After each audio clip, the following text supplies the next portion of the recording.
आज 20 मार्च जागतिक चिमणी दिवस. खरं तर पूर्वीच्या काळी म्हणण्यापेक्षा काही वर्षापूर्वी आपल्याला खूप साऱ्या चिमण्या बघायला मिळायच्या.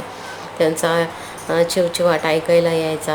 आपण ज्यावेळेस छोटंसं बाळ रडत असेल किंवा त्याला जीव घालायचा असेल तर एक घास चिवचा, एक घास काऊचा याप्रमाणे सर्व काही केलं जायचं. पण आता या सिमेंट कॉन्क्रीटच्या जंगलामध्ये चिमण्या खरं तर बघायलाच मिळत नाही. म्हणून आज आमच्या स्कूलने हा जागतिक चिमणी दिवस साजरा करायचं ठरवलं आणि त्यासाठी विद्यार्थ्यांना एक प्रकल्प दिला की जसं तुम्हाला जमेल तसं झाडांच्या काड्या किंवा झाडांची पानं यापासून घरटे तयार करायचे. तर बघा हे किती सुंदर असे घरटे मुलांनी बनवले आहेत. जे काय आहे ते मुलांना ॲक्च्युली प्रॅक्टिकल दाखवलं तर त्याचं खरंच खूप छान इफेक्ट होतो आणि मुलं अतिशय छान प्रकारे करतात. अगदी मुलं त्याच्यामध्ये एकाग्रतेने ह्या सर्व गोष्टी करत आहेत आणि आनंदही घेत आहेत. तर आपण ज्या समाजात आपण राहतो त्या समाजाचं काहीतरी आपलं देणं आपण लागतो.